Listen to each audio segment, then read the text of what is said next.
모두에게 주님의 능력과 또 그 크신 은혜가 함께하기를 주님의 이름으로 축복합니다. 오늘은 지난 시간 에베소 교회에 대한 말씀에 이어서 두 번째로 언급되는 이 서머나 교회에 대한 말씀을 살피면서 말씀을 드리지만은 이 일곱 교회는 그때에 존재하던 교회이기도 하고 그 이후 시대 어느 시대마다든지 존재하는 일곱 가지 유형의 교회이다라는 겁니다. 그러니 오늘 이 시대에도 에베소 교회 같은 교회가 있는가 하면 서머나 교회 같은 교회가 있고 또 그 이하에 이어지고 있는 또 다섯 교회와 같은 이런 교회의 유형들이 존재한다.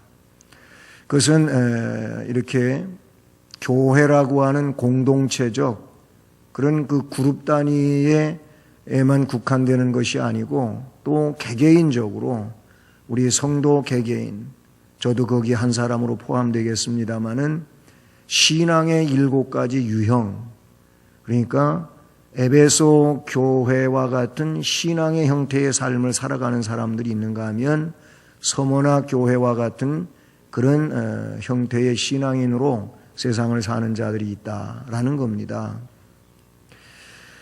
이 일곱 교회 가운데 유독 칭찬만 받은 교회는 빌라델비아 교회가 되고, 그리고 그 다음으로 칭찬을 받은 교회가 이 서머나 교회라고 우리가 말씀 속에서 볼 수가 있습니다. 그만큼 서머나 교회는 훌륭한 그 신앙적 내용을 살던 교회다. 그렇다면 오늘 이 말씀을 통하여 우리도 이 시대 속에서 서머나 교회와 같은 그 신앙의 어떤 동질성을 가지고 살아가기를 좀 말씀을 통하여 깨닫고 결단하는 이런 시간이 되기를 주님의 이름으로 소원합니다. 그 터키 옛날 그 3대 도시의 내용은 이 에베소, 버가모, 그리고 서머나라는 세 교회입니다. 세 지역인데 이 서머나는 지금의 그 터키 도시 이름은 이즈미르라고 하는 그런 도시입니다. 이 터키 그 소아시아 일곱 교회 그쪽 그 서부 지역을 가게 되면 성지 순례 코스에 바로 이 이즈미르시에 가게 됩니다. 거기 가서 서머나 교회도 보고 버가모 교회도 보고 이렇게 하는 곳인데, 그 터키 전체 지역으로 보게 되면 서쪽으로는 이제 이스탄불, 그리고 동쪽으로는 그 터키의 중심부라고 할 수 있는 이 앙카라, 그 앙카라와 즉 동쪽 앙카라와 서쪽 이스탄불쯤에 위치해서 한 중간쯤에 이렇게 있는 이 도시가 이즈미르, 옛날 이름으로는 서머나 이렇게 불려집니다. 터키의 많은 도시들이 비슷비슷하지만은 이 도시는 로마 제국 때 아주 크게 그렇게 번성했던 또 발전했던 도시인데, 추후 즉 AD 170년경 이 지역을 휩쓴 아주 큰 지진으로 엄청나게 파괴된 도시다. 그리고 그 도시의 재건은 그 이후에도 이루어졌어요. 여러 차례 그렇게 또 복구되고 하지만은 또 지진이 나서 무너뜨리고, 또 어느 정도 이렇게 또 세월이 흘러가면 또 한 번의 지진이 나서 뒤흔들어서 또 그 많은 건물들을 붕괴시키고 한 지역이 바로 이 지역이라고 하는 사실이죠. 때문에 아름다운 도시의 고대 영광은 대부분 파괴되었습니다. 그리고 그냥 무너진 상태만이 아니고 땅 속으로 그냥 가라앉아 버린 이런 내용들도 바로 이 도시의 그 지진으로 있는 특징이라고도 볼 수가 있어요.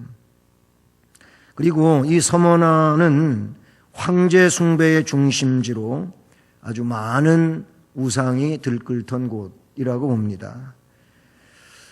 초대 교부 가운데 아주 유명하고 훌륭한 이 폴리캅이라고 하는 분이 계시는데, 이 폴리캅의 순교지도 서머나시의 그 원형 경기장이었다, 이렇게 볼 수 있습니다.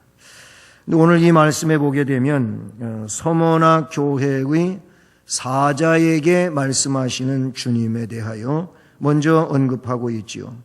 그래서 8절에 서머나 교회의 사자에게 편지하라. 편지는 소식이고, 소식은 곧 우리 주님이 그 교회에 편지를 하신다면, 물론 이것은 요한 사도가 주님으로부터 받아서 기록해서 그 교회로 보내는 이런 형태를 띠고 있는데, 말씀드린 것처럼 주님이 들려주시는 소식입니다. 그것은 서머나 교회뿐만이 아니고 어느 시대에 존재하는 그런 사람이든지 하나님 백성이라면 또는 성도라면 그들에게는 주님이 말씀을 주시는 줄로 믿습니다. 주님이 주시는데, 이 시대에는 성경이 구약은 이미 기록된 시대이겠지만은 신약은 기록되지 않은 시대에, 그리고 많은 이 복음서들이 기록되고 요한 사도가 거의 주 100년경에 마지막으로 이 요한계시록을 기록하게 되는데, 그렇다면은 이렇게 주님의 말씀들이 완벽하게 집성되어 있는 어떤 66권의 형태의 성경으로 만들어져 있지는 않은 시대거든요. 어쨌든 주께서 교회와 그 백성들에게 말씀을 기록하여 그렇게 전하게 했습니다. 오늘 이 시대 그러므로 우리는 우리에게 하나님께서 직통계시로 직접적으로 성경이 아닌 내용을 가지고 계시를 주면서 그래서 이 계시가 성경보다도 더 위대하고 뛰어나고 새로운 계시처럼 그렇게 생각하는 사람이 있다면은 이것은 이단입니다. 성경을 뛰어넘어서 어떤 새로운 계시, 성경에 없는 새로운 계시를 받아가지고 그 내용에 더 그렇게 집착을 하고 또 그래서 더 위대하다고 말하고 한다면 이 사람은 성경을 무시하는 자요, 또 잘못되어 있는 그런 계시관 속에 있는 사람이다, 이렇게 볼 수 있어요. 왜 이런 말씀을 드리느냐 하면은 지금 우리에게 주님은 성경을 통하여 말씀하신다, 그런 얘기예요.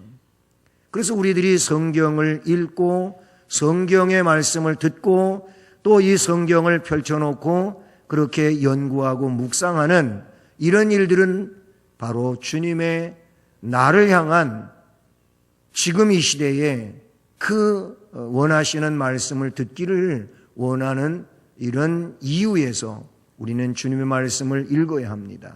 묵상해야 합니다. 그리고 이 말씀을 또 공부해야 되고 들어야 되는 줄로 믿습니다. 서머나 교회의 사자에게 말씀하시는 주님인 것처럼 오늘 우리 수원성심교회에 또 주께서 목회자에게 말씀하시고 지도자들에게 말씀하시고 교우들에게 말씀하시는 줄로 믿습니다. 그러므로 말씀의 수신인은 서머나 교회의 사자였습니다. 사자는 목회자라고 이미 말씀을 드렸었는데, 그래서 목회자에게 먼저 말씀을 보내지게 되고 목회자가 그 말씀을 받아서 또 성령 안에서 그 말씀을 깨달으면서 그 교회의 모든 지체된 이들에게 말씀을 교육하게 되는 줄로 믿습니다. 그런데 이 서머나 교회의 사자에게 말씀해 주시는 주님은 오늘 어떤 분으로 묘사되고 있습니까? 8절 중반 이하에 보면 처음이며 마지막이요 죽었다가 살아나신 이가 이르시되 아멘.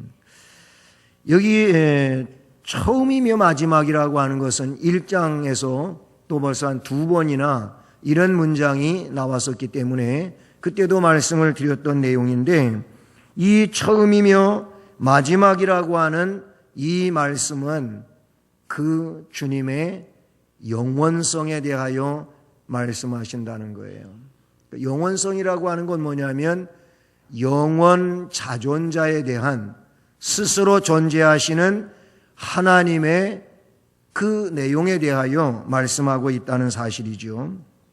그래서 우리 주님은 만물의 창조자가 되신다. 그러니까 창조 이전 상황에서 창세기 1장 1절에 태초에 하나님이 천지를 창조하시니라, 이것은 우주 만물의 창조의 시점을 이야기하고 있는 내용이죠. 그러나 그 이전에 요한복음 1장 1절이라든지 요한일서 1장 1절에서는 이 우주 만물의 창조 이전에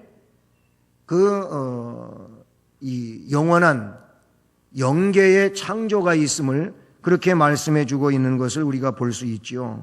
그러니까 영계를 창조하셨던, 물질 세계를 창조하셨던, 어떤 우주를 창조하셨던 이런 창조의 그 주관자라면 이분은 곧 어떤 분이십니까? 그냥 존재하시는 분인 겁니다. 언제부터 이거를 우리가 논할 그런 내용도 되지 못하고 그냥 스스로 존재하시는 그런 하나님이심을 말씀해 주고 있는 내용이지 않습니까? 그래서 요한복음 1장 1절에서는 태초에 말씀이 계시니라, 이렇게 말씀하고, 이 말씀이 하나님과 함께 계셨으며 이 말씀은 곧 하나님이시다. 응? 그가 태초에 하나님과 함께 계셨고 그로 말미암아 만물이 지음을 받았고 지은 것이 하나도 그가 없이 되어진 것은 없다. 결국 창조를 하신 그런 주권자, 조물주이심을 말씀해 주고 있는 것을 보게 되는 것이죠. 그래서 처음과 마지막이라고 하는 것은 영원하신 분을 나타내고 있다는 것이죠. 동시에 이 마지막이라고 하는 단어 속에는 또 어떤 것이 있느냐 하면은 심판주가 된다고 하는 내용을 거기에 함께하고 있다는 거예요. 심판주. 마지막 그분은 어떤 끝나는 지점이 있는, 없어지는 이 상황을 말하는 마지막이 아니고 창조하신 것에 대하여, 시작하신 것에 대하여 이제 마치는, 심판을 이루는 이런 심판주가 되신다고 하는 그 내용도 이 말씀에 담고 있다는 사실이죠. 그래서 성경은 심판에 대한 말씀을 많이 다루고 있는데 이 심판은 우리 주님이 하게 되시는 줄로 믿습니다. 사람이 이 땅에 태어나는 것 하나님께서 정해놓은 이치라고 했고, 그리고 그렇게 살아가다가 한 번 죽는 것은 하나님이 정해놓은 건데, 이 죽음으로 모든 것이 끝나고 없어지는 것이 아니고 심판이 있다고 말씀하셨어요. 심판이 있는 거예요. 그래서 우리 개인적으로도 개인적 종말이 있는가 하면 역사적인 종말이 있다는 사실이죠. 우리가 이 땅에 하나님의 보내심을 받아 태어나가지고 일평생을 살다가 하나님의 부르는 순간에 그 영과 육이 분리되면서 흙으로 지음받은 육체는 장사 지내지지만 영은 그 주신 하나님께로 간다 그랬어요. 그리고 부활의 날에, 주님 재림하시는 이 부활의 날에는 이 영과 육이 다시 결합되어지는데, 지금 이런 모습보다는 그냥 우리는 그 내용에 대해서 신령한 변형체로 변화된다. 부활은 그런 겁니다.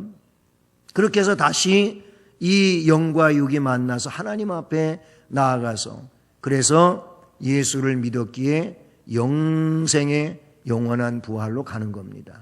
그러나 그렇지 않은 자는 멸망의 부활로, 형벌의 부활로, 그래서 영원한 멸망으로 빠지게 되는 그런 일이 되는 것이죠. 바로 그때에 주님 다시 오시며, 그것은 역사적인 종말인데 그 역사적인 종말 시점에서 심판이 일어나는 거예요. 요한계시록은 뒤로 그런 심판에 대하여 이 백보좌 심판이라든지 하는 이 마지막 심판에 대하여 더 분명하게 선명하게 말씀해 주고 있어요. 그러니까 처음이며 마지막이라고 하는 내용에 있어서는 그 주님은 영원하신 분, 동시에 심판주가 되시는 분, 그것을 이 말씀은 말씀하고 있는 것이죠. 그리고 그 서머나 교회의 사자에게 말씀하시는 주님은 영원하신 영원자존자일 뿐만 아니라 심판주가 되시고 그 다음에 죽었다가 다시 살아나신 그런 분으로 말씀해 주고 있어요. 죽었다가 다시 살아나신 이가 이르시되, 그 내용은 그 앞에 1장의 말씀에서 18절에 이렇게 기록하고 있습니다. 고 살아있는 자라 내가 전에 죽었었노라. 볼지어다 이제 세세토록 살아있어 사망과 음부의 열쇠를 가졌노니. 할렐루야. 거기 말씀에 살아있는 자라. 내가 전에 죽었었다. 이것은 우리의 구속을 위하여 인간으로 이 세상에 오셔서 우리의 구속을 위하여 죄값을 치르는 속죄자로서 속량의 피를 흘리신 그 죽음을 말씀해 주고 있는 것이고, 그리고 그 죽음으로 맞춰진 것이 아니고 어떻게 살아있는 겁니다. 세세토록 살아계시는 우리 주님이신 줄로 믿습니다. 바로 이 내용은 부활을 의미하고 있는 것일 뿐만 아니라 생명의 그 근원을 이야기하고 생명의 본질이라 그런 얘기예요.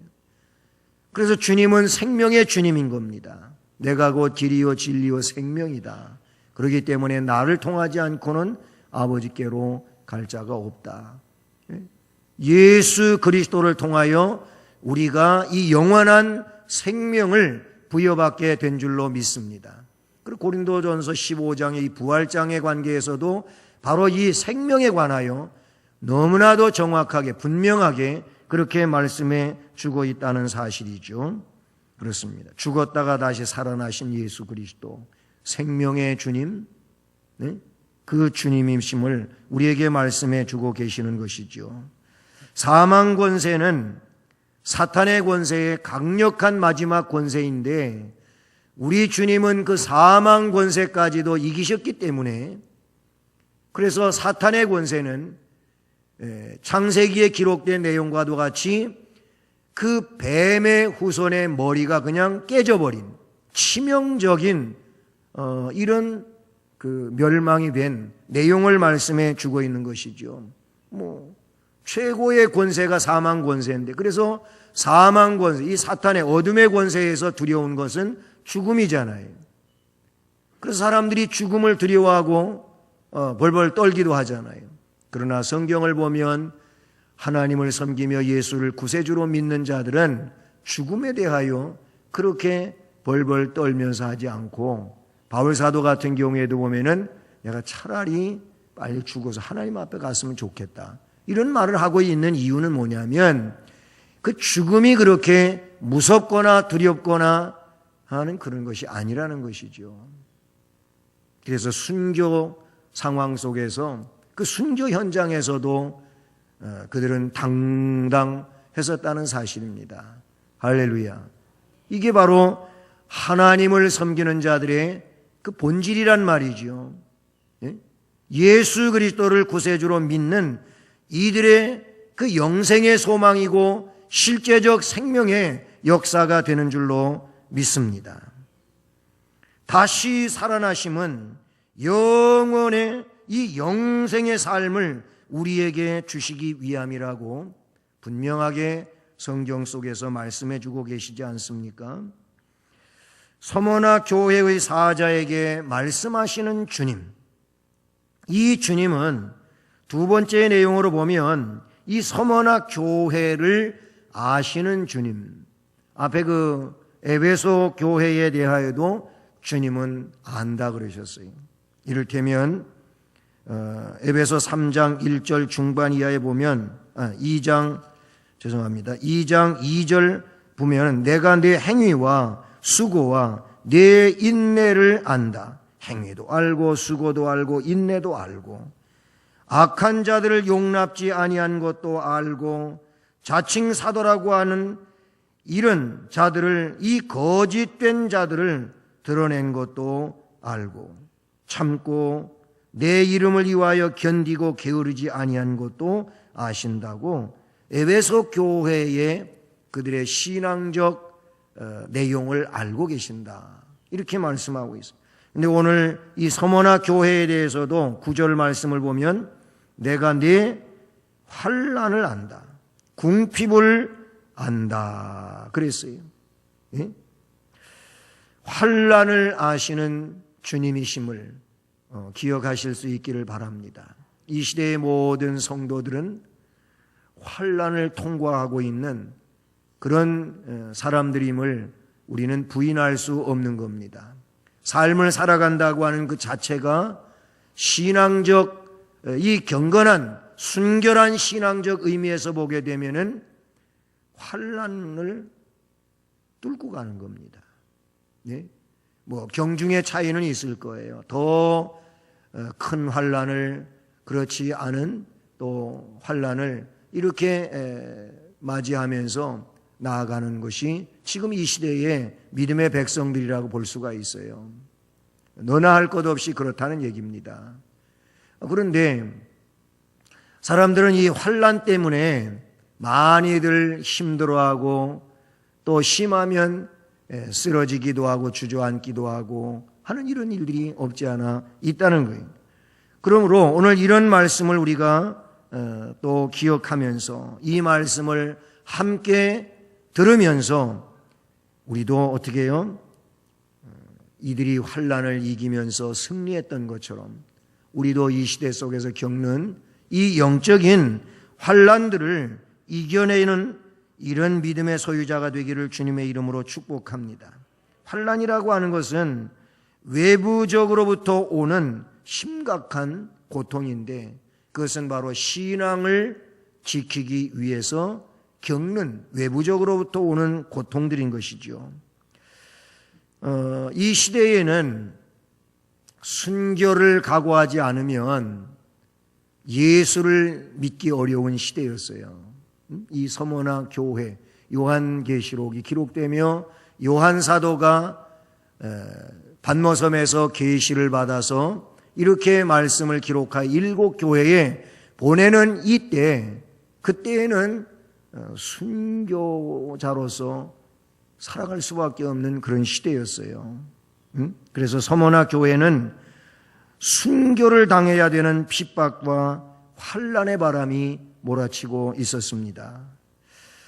그 몇 가지의 내용을 좀 언급해 보면은 정말 이게 끔찍한 그런 내용들인데요. 여러분 이 로마인들의 정원이 있잖아요. 정원. 무슨 이 베너라든지 코바디스라든지 이런 그 영화를 보게 되면은 그 로마의 이 집정관이라든지 아니면 원로원 사람들이라든지 이런 사람들 보면은 이 집 자체도 굉장하고 그 정원이 어마어마해요.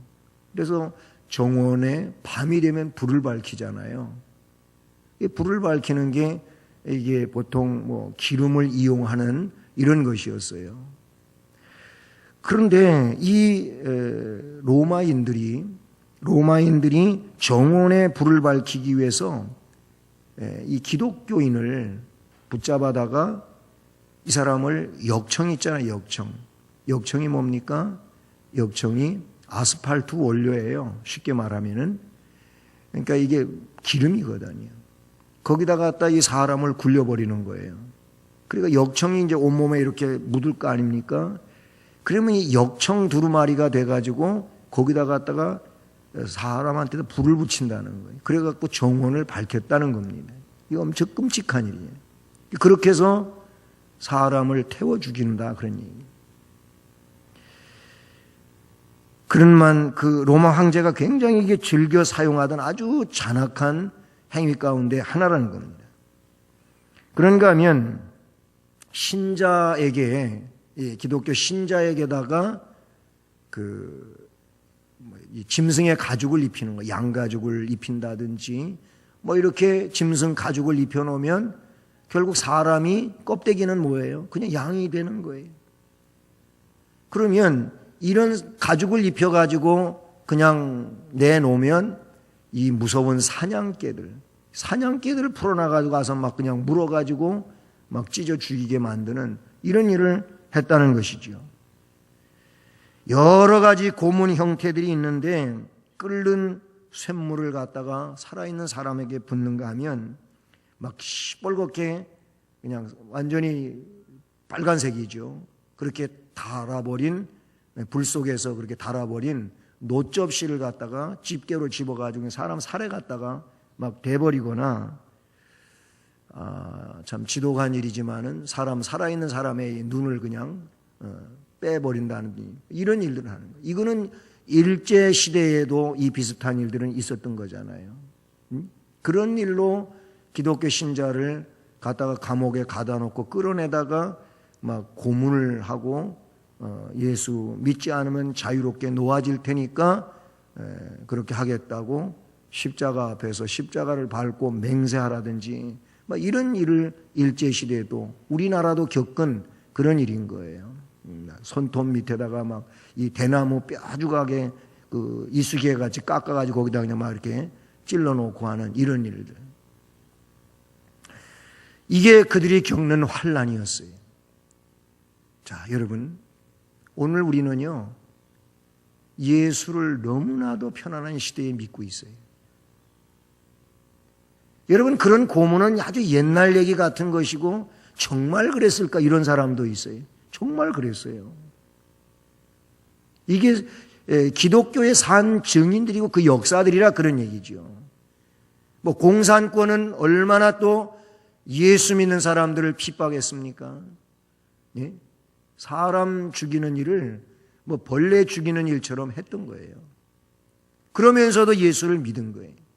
다시 말씀을 드리지만 오늘 이 시대에는 너무너무 편한 시대에 예수를 믿고 있어요. 그럼 편하면 좀 예수 잘 믿었으면 좋겠는데 뭐 그런 고통도 없고 그런 환난도 없잖아요. 그런데 예수 믿는 그 열정이, 그 뜨거움이, 그 빛이 그게 불타질 못하고 오히려 꺼져간다. 별것도 아닌 일 가지고 시험 당했다고 하고 그래서 예수 못 믿겠다 하고 뭐 교회 그냥 이 교회만 있냐고 하고 이런다는 거예요. 그러니까 성도들이 다 어떻게 된 겁니까? 좀 나쁜 얘기로 하면 아주 버릇이 진짜 나빠진 거예요. 이게. 어떤 정말 목숨을 하나밖에 없는 목숨이지만 목숨을 바치며 예수를 믿어야 되겠다고 하는 이 일사각오의 믿음이 사람들에게 별로 없는 거예요. 주기철 목사님 일대기에 대한 영화가 이제 있지 않겠습니까? 뭐 신문에 자꾸 나오고 이미 그런 것을 이렇게 방송을 해서 이제 영화가 완전히 영화관에서 상영되도록 그렇게 돼 있습니다. 돼 있는데 그 영화에서도 나타내 주는 것은 바로 일사각오. 주기철 목사님의 일사각오. 다시 말씀을 드리지만 예수 잘 믿으면 얼마든지 잘 믿을 수 있는 시대인데 이래서 못 믿겠다고, 이래서 힘들다고, 그래서 신앙생활을 대충 하고 하는 이런 시대란 말이에요. 그러나 주님은 내가 내 환난을 안다. 내가 내 환난을 안다. 그건 환난만 아시는 게 아니고 내가 내 게으름도 안다 그 얘기예요. 네가 그렇게 형편없이 신앙생활하고 있는 것도 안다. 뭐 그거 잘하고 있는 것만 아시고 그 나머지는 모르신다. 그건 아니잖아요. 모든 걸 알고 계시는 주님이신 줄로 믿습니다. 말씀해 보니까 궁핍을 안다 그랬어요. 이 서머나교의 환난만이 아니고 궁핍을 안다 그랬어요. 왜 이들은 궁핍한 것입니까? 왜 가난한 것입니까? 서머나교회는 핍박을 받음으로 극심한 궁핍을 겪는 거예요. 핍박 때문에, 이 박해 때문에 궁핍을 겪게 되는데, 박해로 인하여 저들에게 오는 불이익이 있었는데 재산을 몰수당하는 겁니다. 네가 가지고 있는 재산 다 내놓고 뺏어버리고 추방시키는 거예요. 재산 몰수. 그런가 하면 그들이 어떤 직장이, 그 직업이 있었다면 그 직업을 박탈시키고 마는 거예요.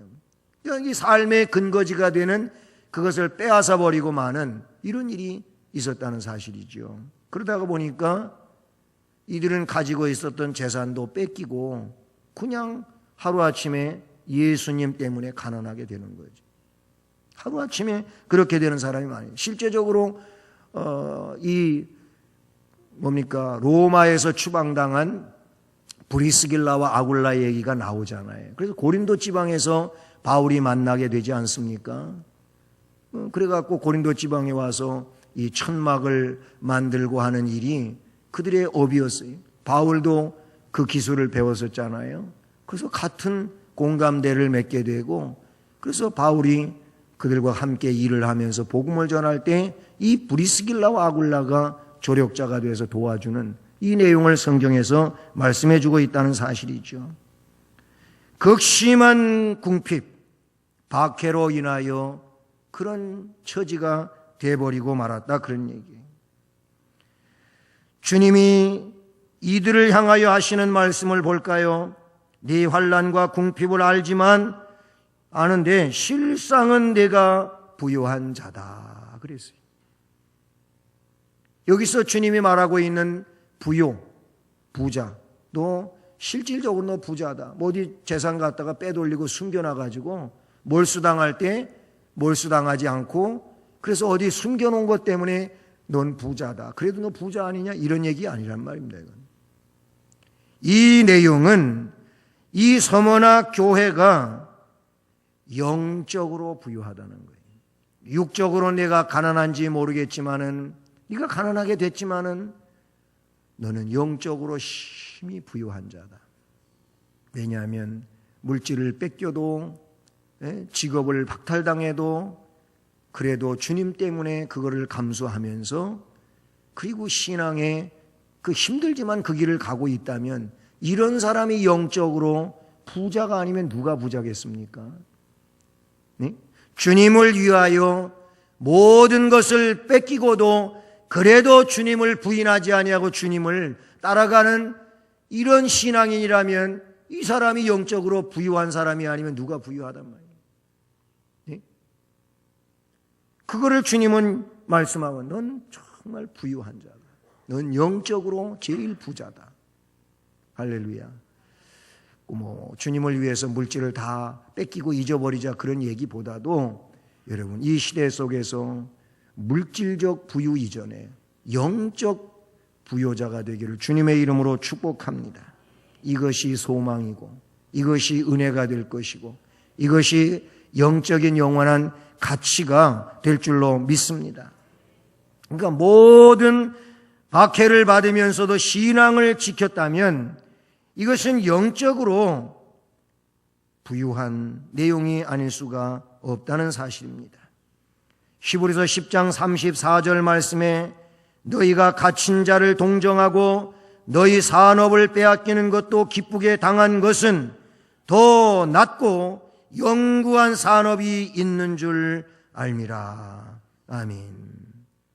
이런 어려움을 저런 어려움을 당해도 왜 그런 것들을 기쁘게 당하고 있는 것은 더 좋고 영구한 산업이 있기 때문에 그렇게 하고 있는 거 아니냐, 그 얘기예요. 그러니까 우리가 근시안적으로서 지금 이 문제에 대한 것 때문에 주저하며 신앙의 용기를 잃어버리는 자가 아니고, 보다 더 멀리 내다보면서 그때를 위하여 지금을 주님 주시는 능력 가지고 이겨가는 이런 믿음의 삶이 되기를 주님의 이름으로 축복합니다. 또 한 가지 아는 걸 말씀하고 계시는데, 사탄의 회방도 안다고 하십니다. 할렐루야. 자칭 유대인이라 하는 자들의 비방도 알거니와 실상은 유대인이 아니요 사탄의 회당이라 그랬어요. 사단의 이 비방도 알고 계신다고 말씀하고 있습니다. 베드로서에도 보면은요, 너희가 잘못해가지고 뭐 억울한 일 당한다면 그건 네 탓 아니냐.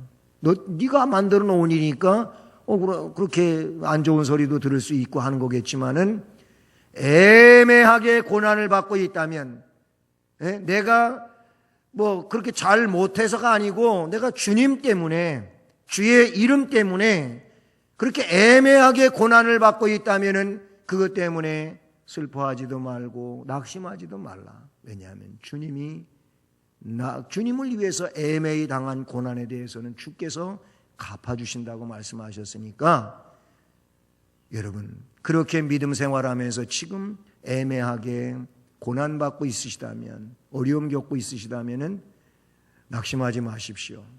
오히려 주님께 감사할 수 있기를 바랍니다. 주님, 그래도 저 같은 자에게 이런 은혜를 허락하시니 감사합니다. 이런 상황 속에서도 주님을 바라볼 수 있고 또 주님 향하여 갈 수 있게 하시니 감사합니다. 왜냐하면 그런 믿음이 나에게 있는 게 이게 정말 복 있는 내용이 아닐 수가 없어요. 그렇습니다. 우리가 주님을 사랑하고 신앙 지키며 가느라고 누구한테 비방거리가 되고 웃음거리가 되고 뭐 조롱받고 놀림당하고 그것 때문에 이거 정말 이거 못해 먹겠다 하고 좀 신앙을 자꾸 뒷걸음질 치는 일은 없기를 바랍니다.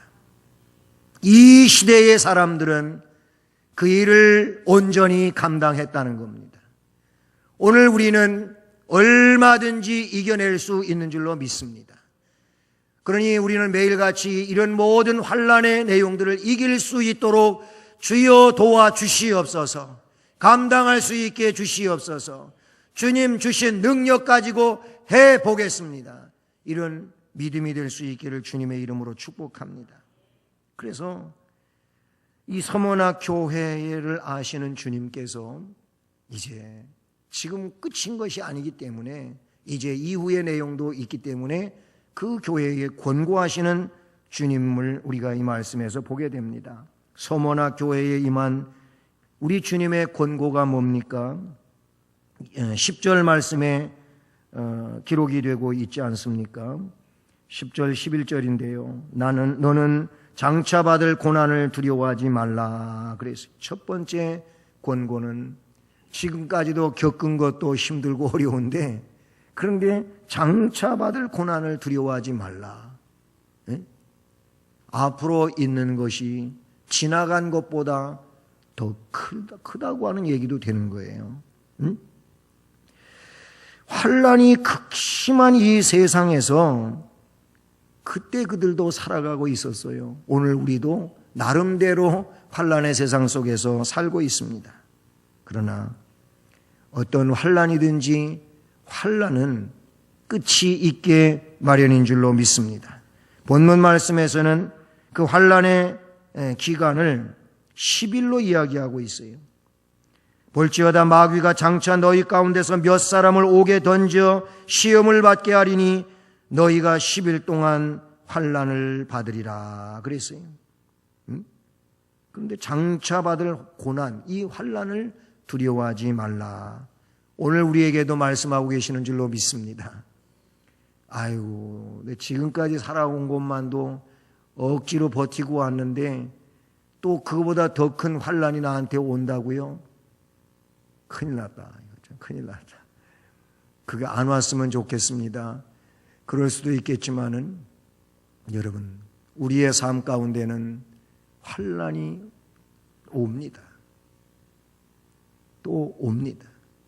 그러나 이것을 이겨내는 믿음이 되기를 축복합니다. 그 다음에 또 권고의 말씀은 내가 죽도록 충성하라는 겁니다. 그냥 어지간히 충성하라 그러면은 그래도 따라가겠는데 죽도록 충성하라십니다. 예? 말씀에 내가 죽도록 충성하라. 그래야지 내가 너한테 뭘 줘요?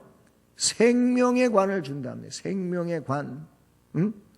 생명의 관을 죽도록 충성하는 자에게 주신다고 말씀하고 있습니다. 이 죽도록이라고 하는 말은 끝까지 충성하라는 말입니다.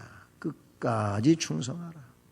마태복음 24장 종말장에서도 말씀하실 때 이런저런 환난이 있는데 이 환난 때문에 무너지는 사람 되지 말고, 어떤 사람이 구원을 받는다고요? 끝까지 견디는 자가 구원을 받으리라. 주님이 말씀하셨어요. 그러니까 여기서 죽도록 충성하라도 끝까지 충성하라는 거예요. 어느 만큼까지만 하고 이제 다 됐다 이러지 말라는 거예요. 그래서 바울 사도도 뭐냐면 지나간 일은 다 잊어버리고 어떻게 지난 날을 왔든지 거기에 많은 공적이 있다 할지라도 그 공적에 붙들리지 말고 지나간 건 다 잊어버리고 지금 여기서부터 앞만 보고 가라는 겁니다. 앞을 향하여 가라 그랬습니다. 그리고 바울 사도 자기도 그런다 그랬어요. 내가 나를 쳐서 복종시킨다. 왜 그러냐면 실컷 남한테 복음을 전하여 그들은 구원받게 해놓고 나는 나를 스스로 다스리지 않으면 잘못될 거 아니겠어요. 그래서 자기 자신도 말씀 앞에 자기를 그렇게 복종시키는 그런 삶을 산다고 말씀해주고 있지 않습니까? 사랑하는 여러분, 끝까지 충성하는 자가 되기를 주님의 이름으로 축복합니다. 그러면서 11절에 귀 있는 자는 성령이 교회들에게 하시는 말씀을 들을지어다 그랬어요. 귀 있는 자, 달리 말하면 들을 귀가 있는 자는 성령께서 교회에 말씀하시는 것을 들으라 이렇게 말합니다. 여러분, 성령이 말씀하시는 그 메시지를 들을 수 있는 귀한 귀를 가진 자가 되기를 주님의 이름으로 축복합니다. 그래야지 어떻게 됩니까? 둘째 사망의 해를 받지 않는다는 거예요. 이기는 자는 둘째 사망의 해를 받지 아니하리라. 영적 싸움에서 이기는 자가 되기를 주님의 이름으로 축복합니다. 우리의 싸움은 혈과 육에 관한 것이 아니라 그랬어요. 세상 주관자들, 어둠의 영들, 이 공중 권세 잡은 자들, 이 영적인 세계와의 싸움이라고 말씀해주고 있음을 기억하고, 여러분, 영적 싸움에서 이기는 자 되기를 주님의 이름으로 축복합니다. 영적 싸움에서 이기려면 분별이 있어요. 분별. 이게 영적인 싸움인지 육적인 싸움인지 이게 분별도 못해가지고, 그래서 그냥 혈기를 내면서 씩씩거리면 여러분 영적 싸움에서 지는 거예요. 우리는 영적인 싸움에서 이기는 자가 되어서 둘째 사망의 해, 영원한 이런 형벌에 떨어지는 자 되지 않기를 주님의 이름으로 축복합니다. 생명의 주님께서 오늘 우리에게 말씀해 주십니다. 환난도 안다고 하시고 궁핍도 안다고 하시고 비방도 안다고 하시면서 두려워하지 말고 끝까지 충성하라고 하십니다. 그러면 내가 생명의 면류관, 이 관을 줄 테니 염려하지 말고 이 믿음을 지키며 사는 자가 되라고 말씀하셨으니 앞으로 이런 믿음으로 살아가기를 굳게 결심하는 우리 되기를 주님의 이름으로 축복합니다.